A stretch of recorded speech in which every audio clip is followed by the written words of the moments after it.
Hey guys, I'm Jason Durienza with the Scouting Academy, and this is my co-host Vern Main. Today we're going to take a look at Alexander Mattison and how he can make the sophomore leap.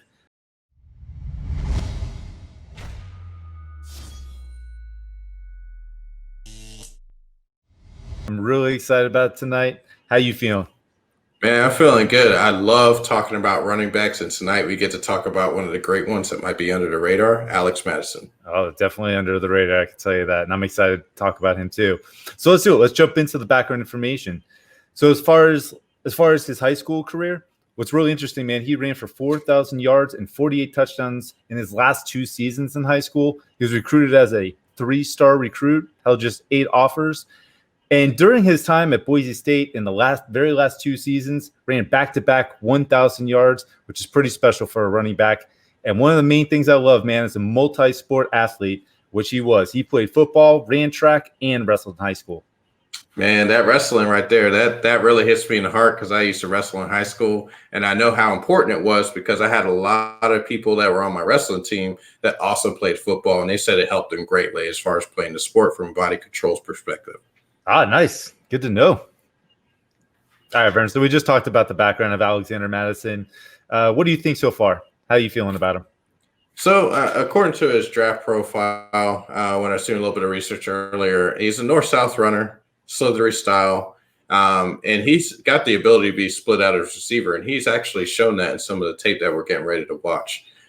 He was efficient, and he's back up to Dalvin Cook almost immediately. So that's got to at least scream upside for this guy, especially given Dalvin Cook's situation right now. Yeah, definitely. And I don't think they really thought when the Vikings took him in the 3rd round that he was going to immediately be able to back up a player like Dalvin Cook, and he was. And watching him at Boise State, I didn't think he'd be able to transition so smoothly the way he did. But sure enough, his running style it fits the Vikings nicely. So I'm really, really anxious to break down this film and see what we can expect from him in the future. All right, so let's jump into Alexander Mattison's strengths, things that he's good at. We'll start with this first game at Green Bay. It's the 4th quarter in week 2. Let's see what we got here, Vern. All right, so what we're seeing, we're starting with an eagle front. What that means is that the 3 defensive linemen, we see 1 nose tackle, 2 ends that are actually going to be inside of the 5 offensive linemen, okay? We also have 2 linebackers that are on the edge there, and their whole point is to basically seal the edge and prevent an outside run. Well, lucky for us, this is outside zone, and we're getting ready to see what happens here. So as we start this play, we have a motion by Adam Thielen. It brings King inside. It actually takes him away from the direction of the point of attack and takes him totally out of the play here. So we get a toss with Alex Mattison, and we can see he actually recognizes not only that he has this combo block here, but also that he has this inside leverage from Kyle Rudolph on Goodson here on the outside. All right, so he recognizes that, and he's going to come right back up inside of Kyle Rudolph here. And even though number 91, which is Preston Smith, actually gets into this play, he doesn't stop him, okay? And normally this play is dead to rights right here, but guess what? You got contact balance, play strength, and even more play strength with the stiff arm here as he finishes the play. Yeah, this is a fantastic play by him. And honestly, when you see a running back that can stay on his feet, getting through all the different impact that he had to face on that this very play, he's checking a lot of boxes. And as you see this play develop, and Kyle Rudolph, he gets that block on Goodson. One thing I like is that not only does Alexander Mattison allow everything to just kind of set, he also identifies the fact that even though he's supposed to be going to the outside, he's able to change, cut inside, commit to it, and take on this contact, staying on his feet. And honestly, the ball security is another thing we should point out. Being able to hold on to the ball with a lot of the impact that he's taking, that's really impressive too. Let's jump into this next game, Vern. We'll look at more of Alexander Mattison's strengths. This one is in Minnesota, week 8. It's 4th quarter. And let's see what we got from him here. All right, so here we've got a 13 personnel package on offense, meaning 3 tight ends, 1 running back.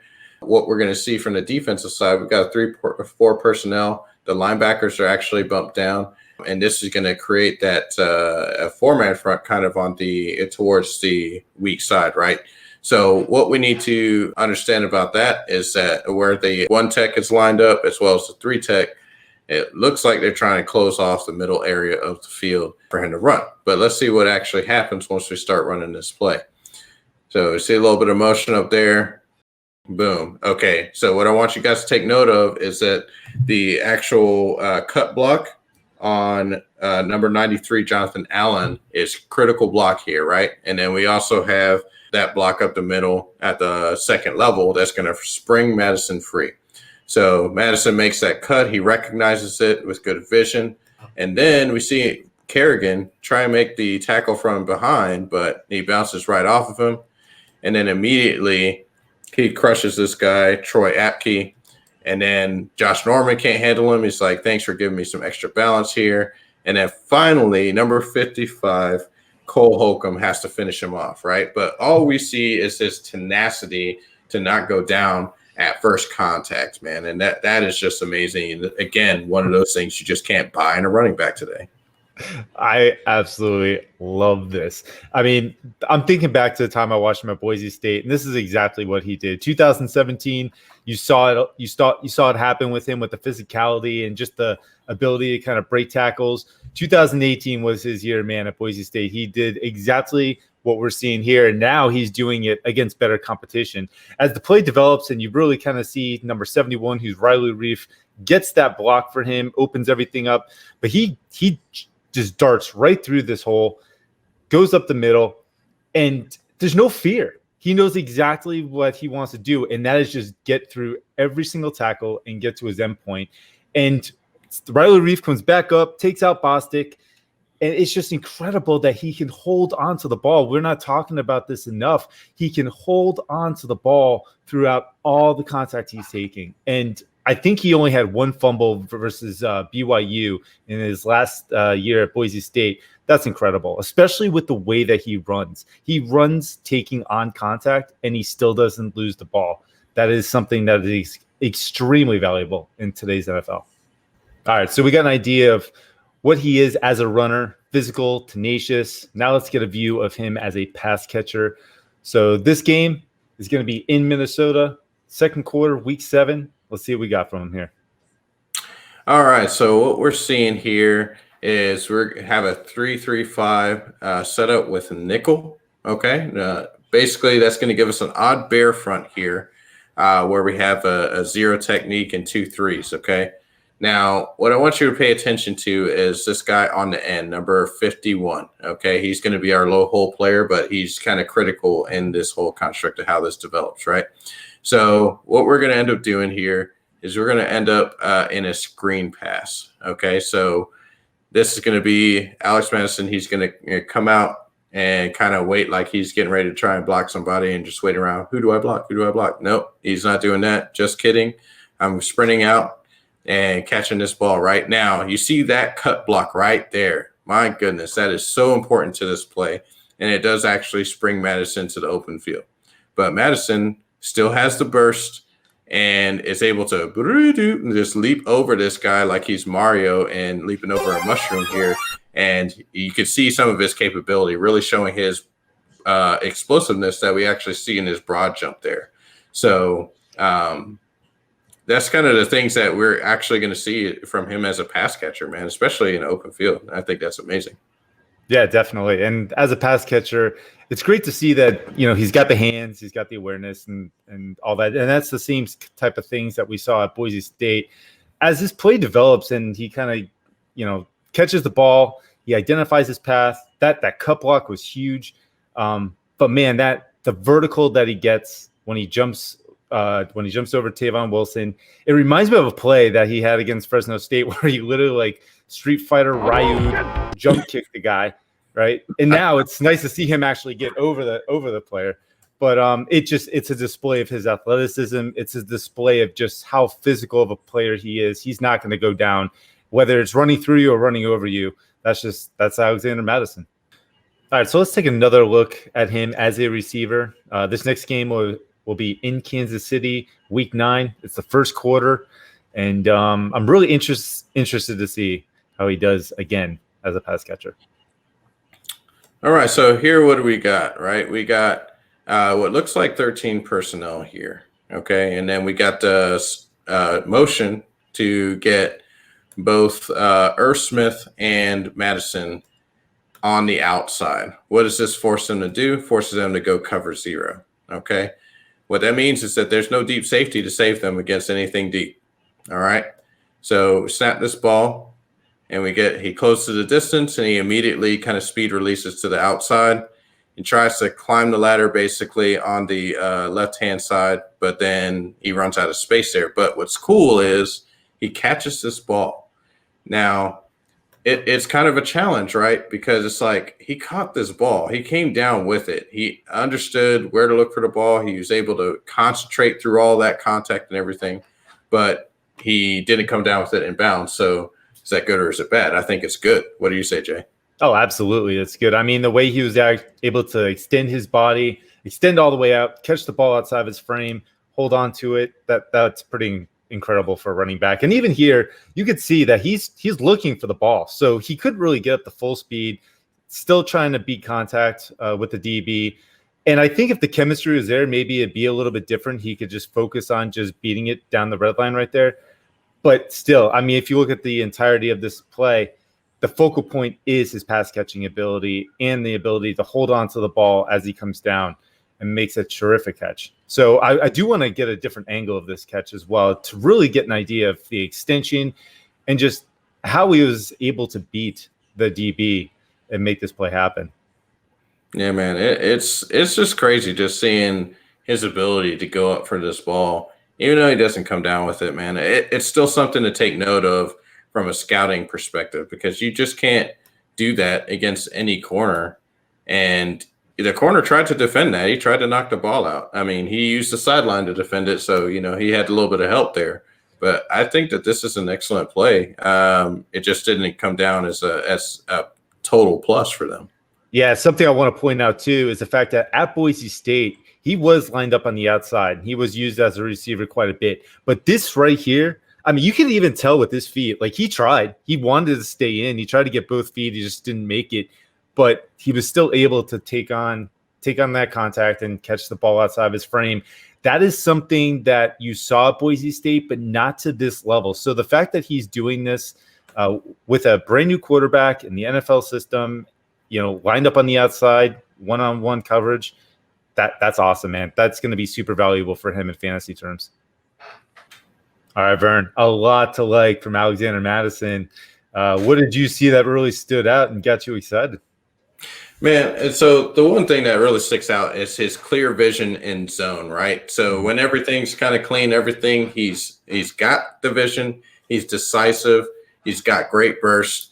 And then most importantly, once he gets to that second level, he is a finisher, or as you put it on Twitter, he is a punisher, where he's going to run through dudes. He's going to use that play strength with that ball security, which is of the utmost importance, show his competitive toughness, use that contact balance to continue to extend plays and just destroy dudes. The crazy thing about it is that he adds the potential upside as a receiver on top of that, man.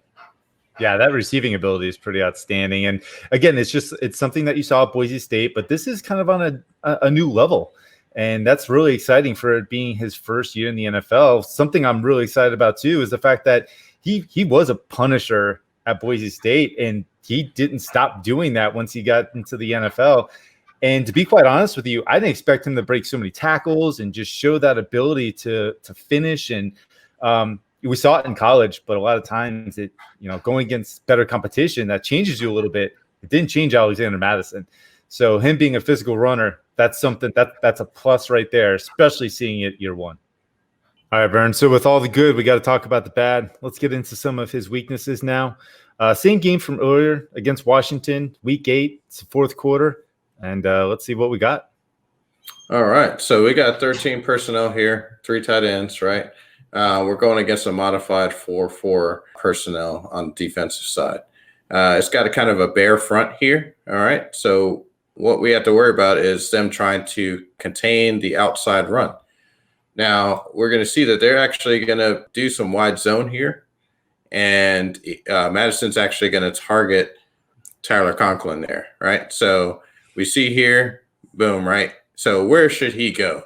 He should be going on the outside of Reef, given that leverage right there. Now, the way that when you're running wide zone, that running backs are supposed to read this, they're supposed to read the outermost block that was in the trenches, right? Then the next innermost block, if this guy gets hooked or if he gets inside leverage or whatever have you.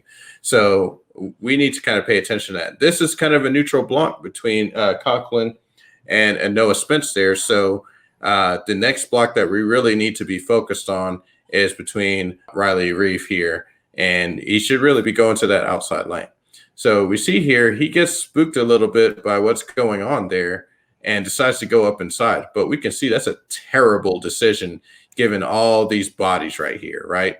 So then he tries to correct. He recognizes his mistake, tries to correct to get back out to the outside of Riley Reef there. And it, goes for nothing because he made that one misstep, right? So what are you seeing here, Jay? Yeah, I'm not sure what he saw there. And if we can go back to kind of where the play began, if he just kind of went with the path, and we've seen this before, if he went with the path, everything would have worked out fine. Now, something I like to call vision ego, and I'm going to trademark that, is where Alexander Mattison feels like he sees the end zone, he changes path because he feels like he can get there, probably use his physicality, but you see three defenders peek around the corner, he changes his mind, but that throws off the entire play. What could have been a touchdown ends up him just running into looks like Riley Reef, and that's the end of it. So unfortunately for him, that split decision, the wrong decision, cost him basically a touchdown. All right, Brennan, let's jump to this next play. This one's in Dallas, week 10, third quarter. Let's see what we're going to identify here. All right, since we're focused on the weaknesses, I'm not going to worry too much about breaking down the play for you, because we're going to see a lot of the good things we've already seen from Alexander Mattison. We're going to see his ability to recognize the hole, burst through it, be really decisive at that second level. But the bugaboo here is that he can get tracked down. I know Leighton Vander Esch is fast, but still, you got to be able to finish on the home run speed angle if you have the opportunity here. And that's kind of my issue on this play. Yeah, no different from what I saw at Boise State. He got ran down quite a bit. I mean, what we saw from the strengths, this is definitely not one of them. And that initial acceleration is nice, but if he can't get that long speed, you don't want to be taken down at the 1 yard line and not get this touchdown. So that is going to be a big issue. All right, Vern, let's look at week 7 in Detroit. And let's see another weakness that we might be able to expose of Alexander Mattison here. Yeah, man. So on this one, it's always important for a running back to be able to pass protect, man. If you can't pass protect, guess what? You're never going to see the field on third down. So we got to see what can he do in pass protection. So right here, we're going to see him go in pass pro on the left-hand side there. And look how he engages this linebacker. Boom, right? So he engages him and he stops his momentum a little bit. But the problem is his technique, which we're going to see on the next angle here. What do you see, Jay? Yeah, the technique is something that really stood out to me as well. And I think one of the things we're going to see is how low does he get and how well is he using his hands. And I think that this angle will definitely give us a better idea of just how he leverages himself. Does he get down? Does he dip? See, right there, he's almost doing – like he should be squatting almost in a squat position so he can thrust himself up and really get a good handle of the defender. Here, he's just bent over, and that looks like he's going to end up hurting himself if he tries to do it like that. Mm-hmm. And the other thing is, you see how he didn't have, because he didn't use his hands, he can't control this linebacker, period, right? Yeah. Not even the slightest. And this linebacker gets to just thrust him aside, and he's just lucky that there's all this collision right here, right? Because if the collision wasn't there, then he's got a free, hit on the quarterback, even though the ball's probably gone. But that is a consistent problem from Alexander Mattison's pass pro that I'm seeing. Yeah, and this, again, and I'm going to keep going back to his time at Boise State because we want to know, has he improved or has he kind of regressed? And right here, this was an issue at Boise State as well. Now, did he have the experience of it? Did they ask him to do a lot of pass blocking or pass protection? Not really. So this might be something that he's going to have to learn from the ground up. Now, on the move, I think he's a better blocker, but stationary, I think that is going to be an issue and something he's going to have to be taught. All right, so kind of pleasantly surprised in a way that, I mean, the weaknesses are there, but there's not a lot of them, which is fantastic to see, especially from a running back in his rookie season. So what is it what stood out to you, Vern? What is it that made you think, well, can he do this or can't he? So the things that are always going to concern me is, as far as weaknesses, pass protection. We just covered that, and it kind of matches PFF's rating of 27.7 for his grade on pass protection. Home run speed, he's not going to break long ones, but guess what? He's got that burst to get to the second level, so I'm not terribly concerned about that. And then he has some occasional anticipation issues, and as you mentioned, vision ego, which is going to hurt him in the long run if he doesn't get that under control. Yeah, I think the vision is there, but there's going to be certain circumstances where he's going to think he can do something that he should not be doing. And the more he plays in the system and the more experience he gets in the NFL, I think he's going to realize that those situations he's not going to put himself in again. Just like when he saw the 3 defenders peeking around the corner, he's probably not going to do that again. At least we hope he doesn't, right? So as far as the weaknesses go, the pass blocking, maybe he can shore those up, the technique. That's all going to come with, just being involved with the Vikings a little bit more. All right, Vern, it's that time of the show. Let's introduce our confidence interval, and let's see how we feel about Alexander Mattison in 2020. And then later we'll get into 2020 and beyond, or 2021 and beyond.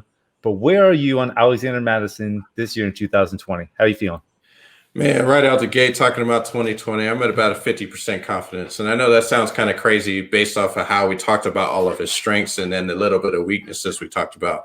But the biggest thing that keeps you on the field as a bell cow back is being good in pass pro. And we just saw how he was not really that great in pass pro. And we saw other plays that we didn't show on the tape here that where he got blown up because he just didn't have that technique, right?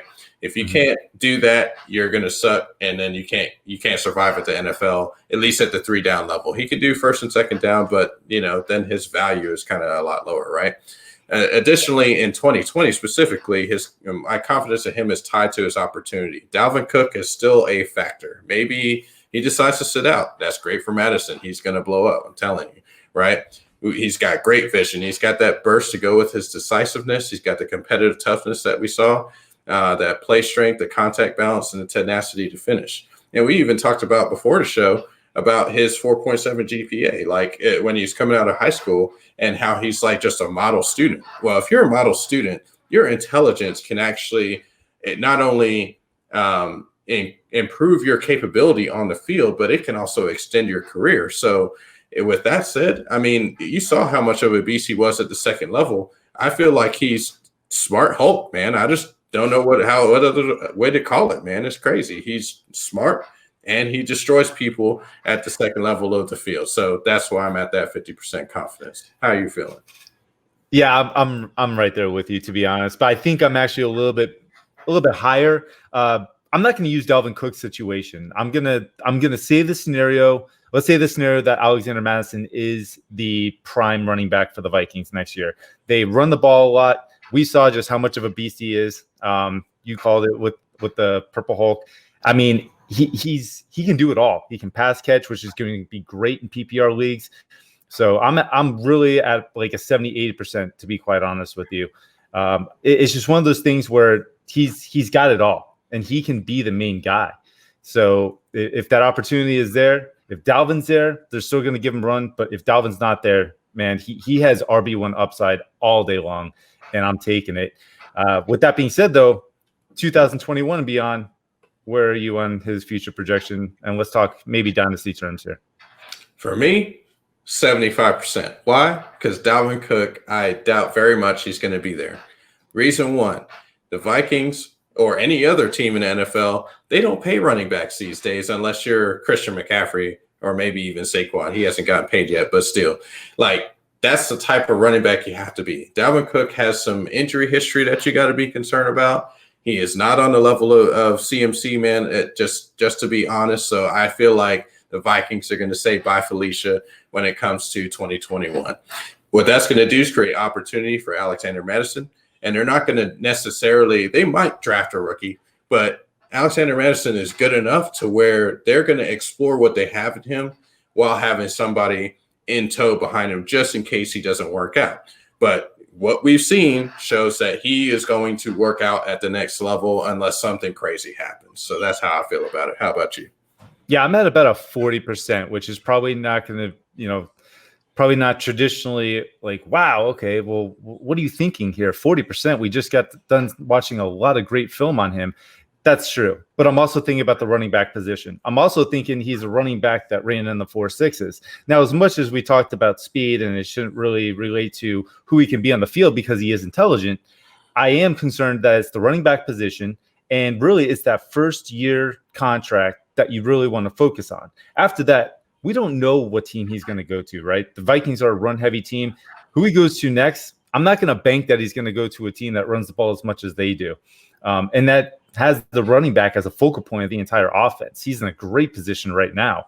So does he have the athletic traits does he have the athletic traits to overcome any free agent signings or future draft picks? I'm not too sure he does. And so I'm more banking on him right now than I am in the future. And this is a great buy window for him. One, because it's kind of cooled off with Dalvin Cook, so we're not too sure what's going on. And I think right now people are still a little scared of Alexander Mattison just because you don't know how to value him. So I'm looking at it like this. If there's value to be had, I want it now before I get good news or bad news. And the upside is just I'm willing to take the risk on whatever I have to pay as far as maybe a late second round pick in Dynasty. I think I'm okay there. I think I could do worse in my rookie drafts as far as late second round picks. So I'm thinking somewhere right in there. So I'm excited for him now. I'm excited for his future. I'm not convinced that he's going to have the athletic ability to overcome someone else stepping in and competing for that position. So that's kind of where I am with him right now. But man, I think this was a great episode. I had a lot of fun. You did a great job breaking down those plays, and I want to thank you for that. And I want to thank all of you. Thanks for watching the Sophomore Leap. Before we head out, do us a favor, hit that like button, leave us a comment, and most importantly, hit that big red subscribe button so more people can find this video and we can continue to provide all of you with this free content. Join us next time on Sophomore Leap so you can buy guys on the cheap.